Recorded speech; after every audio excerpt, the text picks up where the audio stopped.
Hello, everybody, and welcome back to Astrology and Beyond. Today, with your host Tatiana, also broadcasting for ANN Archetypal News Network. And today, I will be speaking about the upcoming solar eclipse in Aries, which happens April 8th. So, why talk about that and not everything else? Because basically, this first half of the month, as we are sandwiched in between the two eclipses, the lunar eclipse that we just had in Libra on March 25th and the upcoming solar eclipse, this is a very important time to pay attention to what's going on inside of you and around you, especially in your relationships. Right in. Oh, but before we dive in, because it is such an intense eclipse, this is not just a kind of an eclipse. It's very packed. Could be very positive, very healing for a lot of people.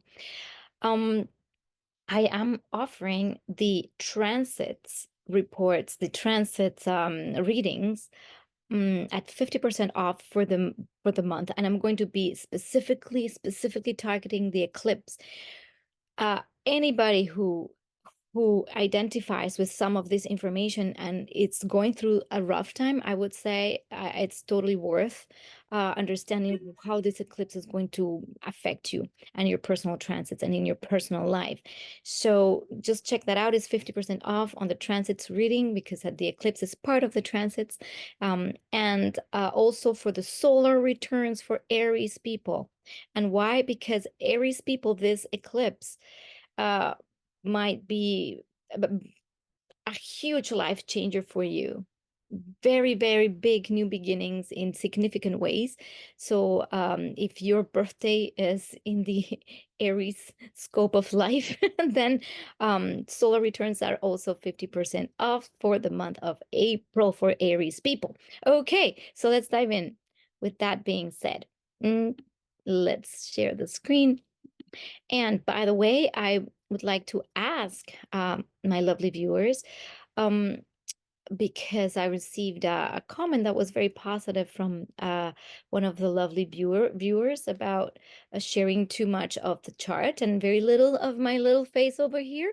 So I would like to hear from you what you think about the ratio of how much chart um, to talking head do you prefer. I am always evolving and I love your comments and I take your feedback. So I will be including a little bit more of my talking head this time, and let me know how you feel about it. The reason I share also the charts is also because for those wanting to understand more of the technical aspects, I know there's a lot of people interested in learning astrology as well.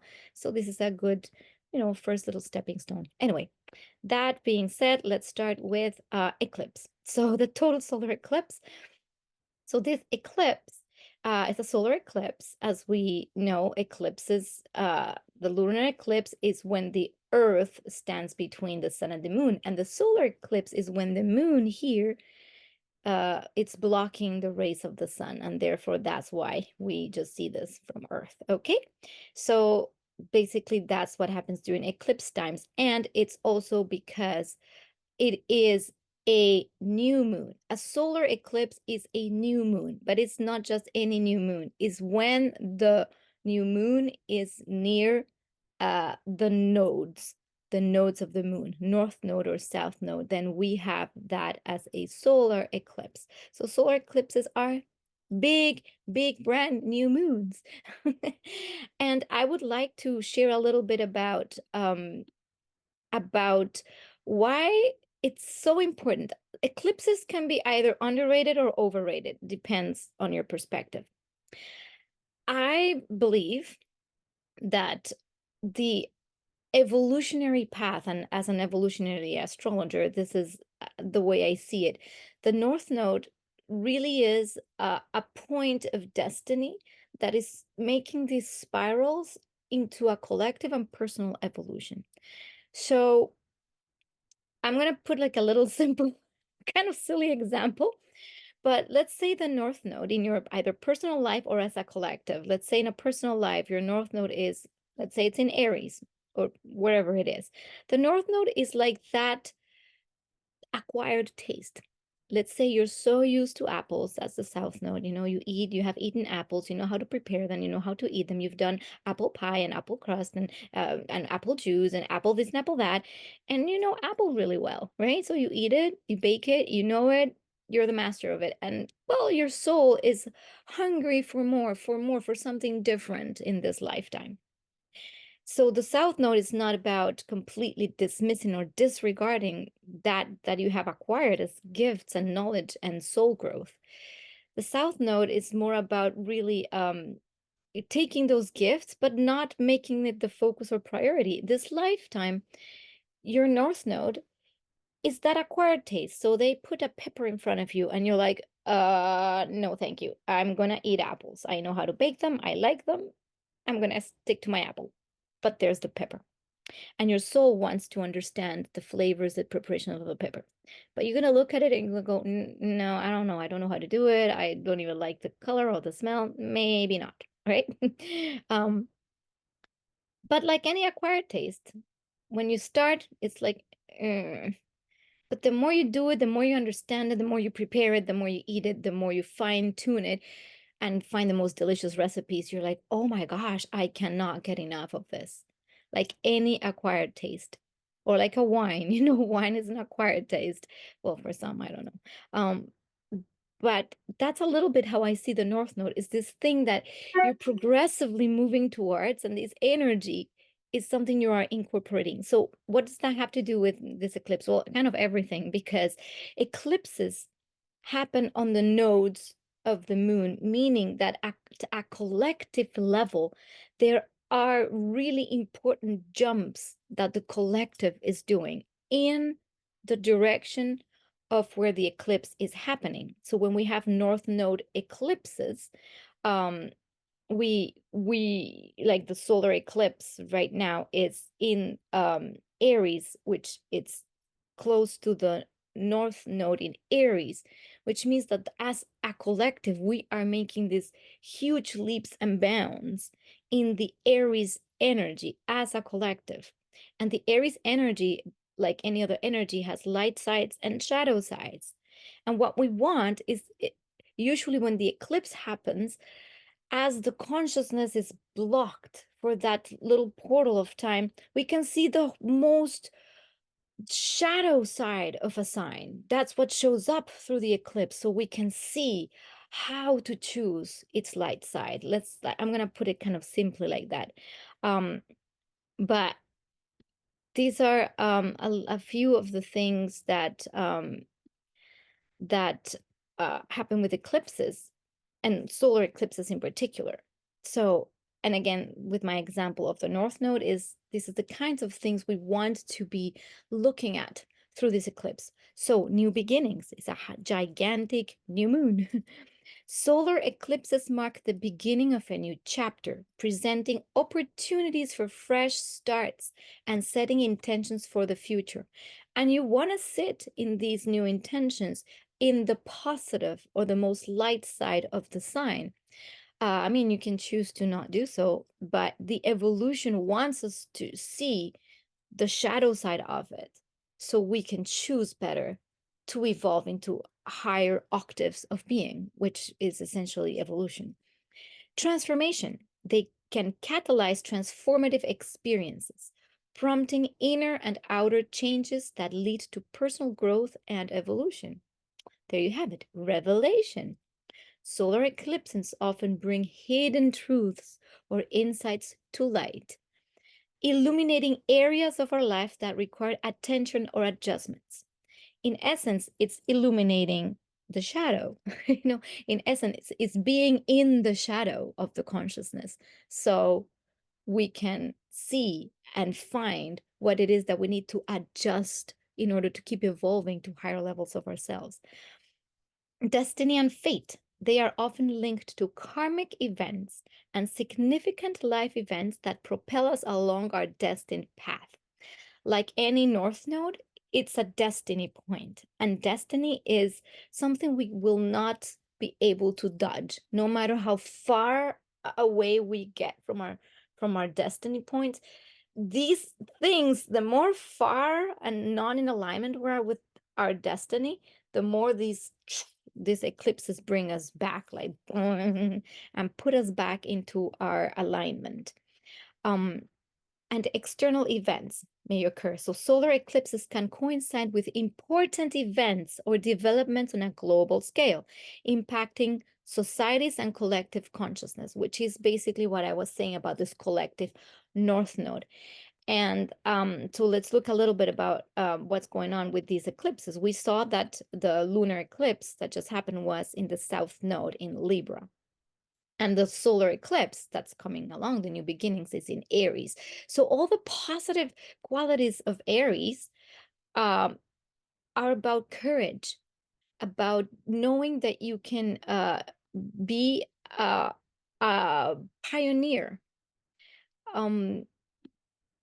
pioneering energy, warrior energy, but in the best sense of it, you know, being brave, courageous, curious, trailblazers, you know, so the people that are going to be leading new movements, you know, are going to be well, a lot of the Aries people in particular, for whom this eclipse is going to be really important, will maybe step in leadership roles in where they will be required to be very brave and take action. Aries is all about action and moving forward. It's not about, you know, thinking 10 times. So that's Libra, asking every single person, do I do this? Do you like it? Should I do it? You know, no, that's Libra. No, we're moving into Aries energy. Now, what is the shadow of Aries? The shadow of Aries is aggression, impulsiveness, uh, completely mindlessness, just disregarding everybody else, just plowing ahead without seeing where we're stepping, and violence, outright violence. So in a time in the world where we are seeing a lot of conflict, like war, conflict, aggression, this might be amped up a notch.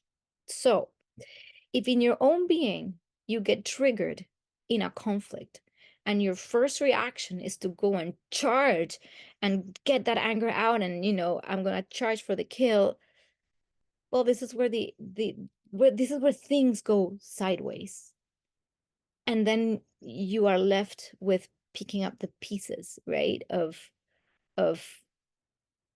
those actions. So the idea is to initiate things, to be courageous and brave, to be the warrior you're meant to be of your own life, to step into your own life, but to step with courage, curiosity, bravado, impetus.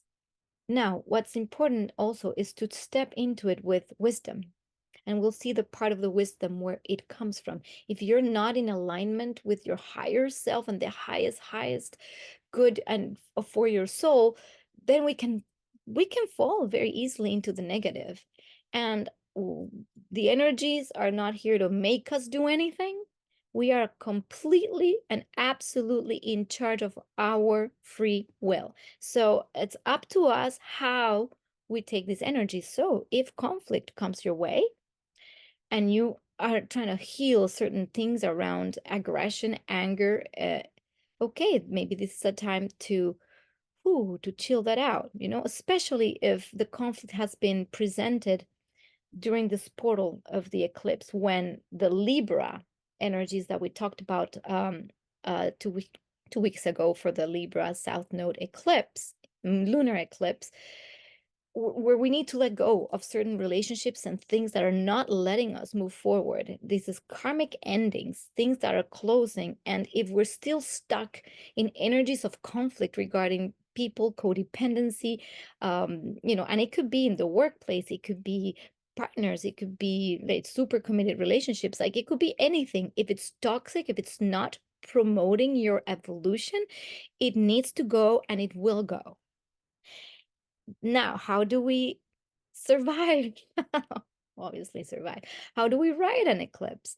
In the same way we would ride a Pluto transit or something that can be intense, by cooperating with the energy, by doing the inner work, by going within. This is not time to be completely outside affecting a bunch of changes, because eclipses are very unstable times. They are also of the nature of Pluto, you know, there's transformation happening. It's like a cocoon time. These eclipse portals are where the caterpillar is becoming mush. So this is kind of a Plutonian feel to it, because there are transformations happening. And if we want to step into the new beginnings that these energies are giving us, we need completely to be super honest with what is being let go of. So we are ahead of the curve here because you are listening to this. And I know there are countless astrologers out there talking about this phenomenal astrologers, you know, giving you perspective. What I give you is the perspective that I can channel through my being. And if this helps you and can help somebody, like, by all means. So back to our chart. So Aries, those are the shadows and lights. Now, let's go into the more specifics of the eclipse. Ta-da! This is our eclipse chart. I'm trying to move my little face. I hope it's bigger now. Anyway, so the eclipse happens at 19 degrees and 23 minutes of Aries. Please don't mind the houses here. This is where I am in Canada. So, um, important things about the eclipse. It's a huge stellium. You know, we have obviously the sun-moon conjunction or new moon. We are having Chiron, ta-da, exactly conjunct the sun and moon, and we're having Mercury retrograding, and we have also Venus in Aries. So this is a gigantic stellium. Now, what the sun, moon, and Chiron tells us about this eclipse is that there will be the highlight of this eclipse is the Chiron wound of Aries. So what does that mean? Where have we given our power away to initiate in life? It's the wound of the self. If you don't believe in who you are in yourself, because Aries is the birth, is the first sign of the zodiac, is the baby coming out of the womb saying, "Ha, here I am." The Chiron wound is, "Ha, here I am. I don't know. Am I worthy of being here? Who am I? I don't know if I can do anything. Am I even worthy of existing?" You know, that's the Chiron wound, in essence, is when we wanted to go out for something, to express, to be who we are in life and just go for things, because Aries just doesn't think about things. Aries is the baby that's testing things, getting burned, you know. It's like, I just want to do things. It's impulsive and it's curious and it wants to know. The wound is what happened when that curiosity burnt us, made us small, hit us. Now we're scared. It's the complete inner child wound to its, you know, maximum expression.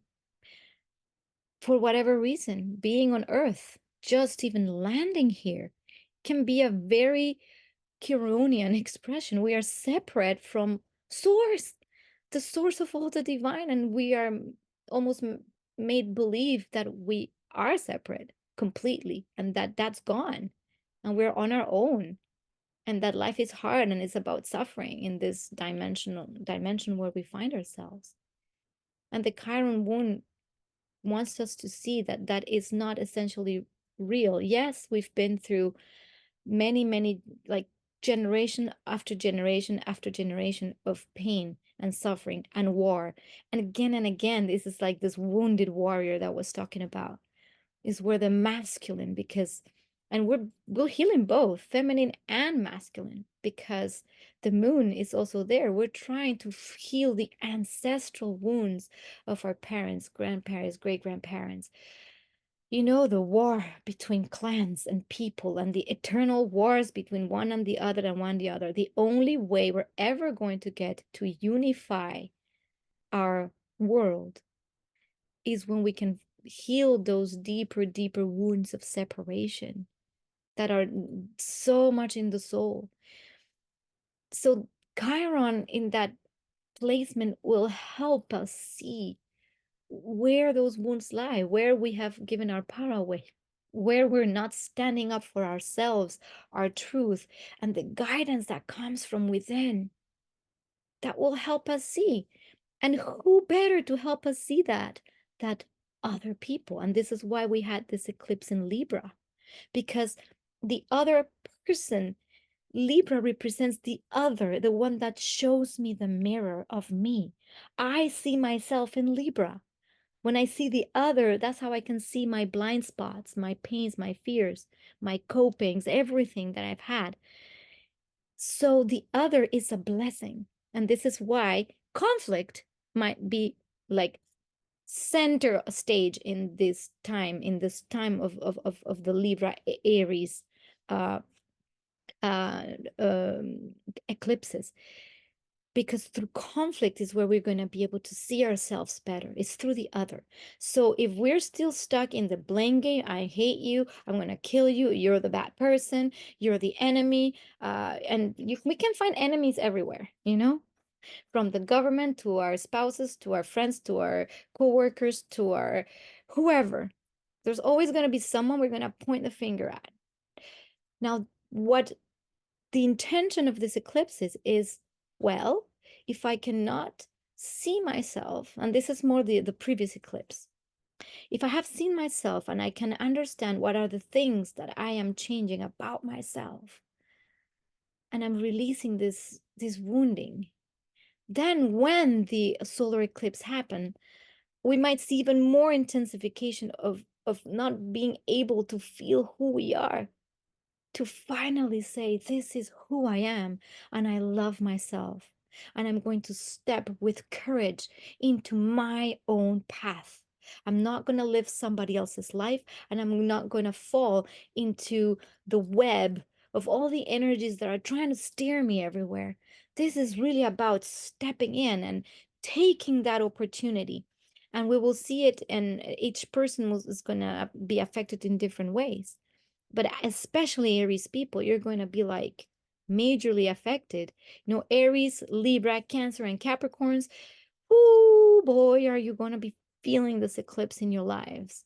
So again, it depends. Each person is different, and it also depends what this eclipse is touching you. Not only the area of life or the house, but if you have planets, angles, like the sun, like if you have the sun in Aries, moon in Aries, or in any of the personal planets or any of the angles, rising, fourth house, seventh house, or 10th house, this is going to be speaking to you majorly as a new beginning that requires a healing process first. And you can also become healer for others when you step on your path with courage and you defy that fear that stopped you from going for what you wanted, you know? So go back into your inner child, go back inside and find it. Now, who's going to help us do that? Ta-dan, ta-dan, ta-dan. Mercury retrograding. Because Mercury, the ruler of the mind, the understanding, the way we understand life and reality is Mercury. That's the mind. That's why when we communicate, we communicate from our concepts of our understanding of reality. That's why Mercury rules communication, because our understanding of reality is how our mind processes information, and not everybody is the same. Now, this Mercury is a Mercury that wants it's assertive, it's clear cut. Mercury in Aries is no bullshit. It's not going around writing poetry. It wants to understand right now and cut to the chase and make this fast. Aries is really fast, like that motorcycle. Zoom. You know, it's fast. So in the retrograde period, there might be a lot of self-reflection, because Mercury, as it retrogrades through Aries, is going to be helping us either by bringing also things from our past. It could be from memories to people from our past, or people that with whom we have not closed chapters. And a lot of the times, Mercury will help us understand where the wounding comes from. So anytime we have Chiron involved in anything, I would say deep self-reflection meditation or even therapy are crucial. So this eclipse could be a very healing time, not without the pain first of seeing the wound, because we cannot heal a wound by just ignoring it and pretending it's not there. When we open it, it's going to be yucky and painful. But when we baby it by looking at it and not by rejecting it, that's when we can start soothing and becoming the healers, of our, not only of ourselves and our life, but also of entire lineages. And this is serious. And again, this is the beyond speaking, okay? I know I've probably talked about this multiple times, but I'm just going to say it again. When one person goes inside to shift their reality, their perspective, their world, their wounds, that at a quantum level ripples forward and backwards. Obviously, time, it's not really linear, but let's say if one quantum particle is entangled with another quantum particle, if I change this one, well, this one changes. So guess what? This is the spooky action at a distance, for those who like quantum physics. When you change something completely, a pattern of your life, and you completely shift it, it heals your whole lineage backwards and forwards. Now, a lot of the time we don't do this consciously, or we just never do it. The invitation here is to do it. Go and see where have you not been brave to be yourself and do what you really want to do. This is what I will call the selfish the selfish eclipse. But it's not about being selfish. It's really about honoring your path. And this is so important at a collective level. There's going to be a need to understand that each being has a unique soul path, and that we can be all together on this planet. And this is Aquarius, right? This is the Pluto moving into Aquarius as well. It's like we can transform, Pluto, the planet of deep transformation, our whole society, when we understand that we have a unique path and we're not trying to control anybody's path. This is what's going to create these beautiful collectives that I've been talking about for a while. Now, another important piece of this puzzle is that Mars, the ruler of the eclipse, it's in Pisces and is conjunct Saturn. Okay, so Mars in conjunction with Saturn. And in Pisces, Mars is not really in its element at all. It's kind of lost. It's like shooting arrows in a pool. It just doesn't go very far. It's like, it deflects. And with Saturn, it's like you're trying to shoot the arrow and it's kind of stuck. It's just not going anywhere. This aspect means that we're not going to plow ahead with no thought, just again, I'm telling you, if you're still holding on to anger, resentment, and you're just gonna charge, this is not gonna go well for you. It's not gonna happen. Things are gonna like get soggy. Imagine a battle in the middle of a tremendous like thunderstorm with, water falling everywhere and puddles, and you're trying to push the cannons or whatever. Like I just got this image. It's kind of so bizarre, but that's the image that's coming. And it's really hard, it's wet, it's moist, it's difficult, you're uncomfortable, you're heavy, the armors are completely soaked. Yeah, no. And I know this is kind of a silly image, but that's kind of what it feels like. It's not gonna work well. Where are things gonna work well? Where is this energy going to be fantastic? When we take on a spiritual discipline. Saturn, the discipline, the one that creates boundaries and forms and lands, things, and grounds structures. In Pisces, it's like the containment of the waters, the inner waters of the consciousness, the inner waters of the emotions. And with Mars, if we give it a little bit of focus and we go and dive deep within, you see, this is the deep diver, then this energy is going to be fantastic. This is the energy for sitting in a deep, long meditation, to inquire, to inquire where in our ancestry there has been something or where we have not been able to move forward with. So that's one possibility. The other possibility of this Mars Saturn is the so it's not just the inquiry, but it's also anybody wanting to, let's say, this just came through, like, if you're looking for enlightenment, well, you gotta work for it. Well, I don't know exactly how that works, but it's more like you need to trust that there is a pathway, that there is a path towards spiritual enlightenment, and many, many masters have walked this earth, leaving sacred ancient texts. And this is why we might see the unearthing of many, many ancient wisdom coming into our awareness to say, follow that. You see that? That's something. It's already laid out. You gotta just go and practice.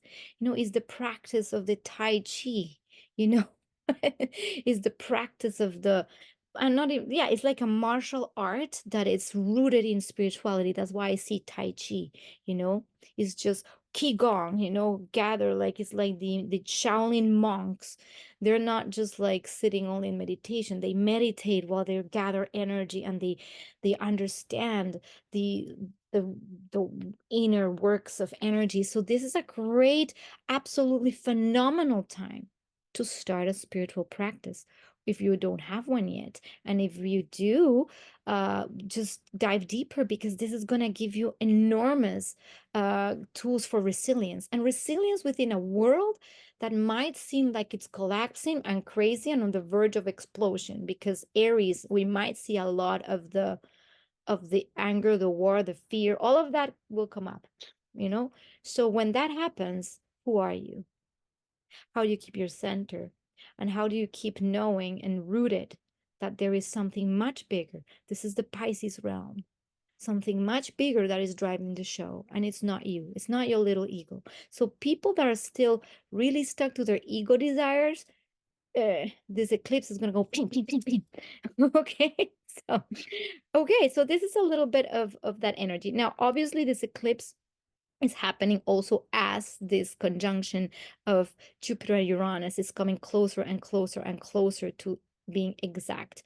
So this energy field is already active. So pay attention when I'm going to talk about the houses, what area of life, these new beginnings, where healing can appear for you, where you can be propelled into something new, is going to happen. The previous house is where let's say, the spiritual side of it is coming through to give us insight. Now, the other part of it is like, because Venus is sextiling Pluto during this eclipse, in this sandwich of eclipses, it will help us transform our relationships if we really look for it. Sextiles are not just a given, but if you willingly go into the conflict, not to create more conflict and hatred, go into the conflict to find resolution and healing, and do whatever it takes to access your heart, your compassion, your highest version of self, and there can be enormous healings. So in your families, for instance, people that are fighting with their spouses, or there's family dramas with siblings and things like that. Also, co-workers, people in your immediate environment that you work with.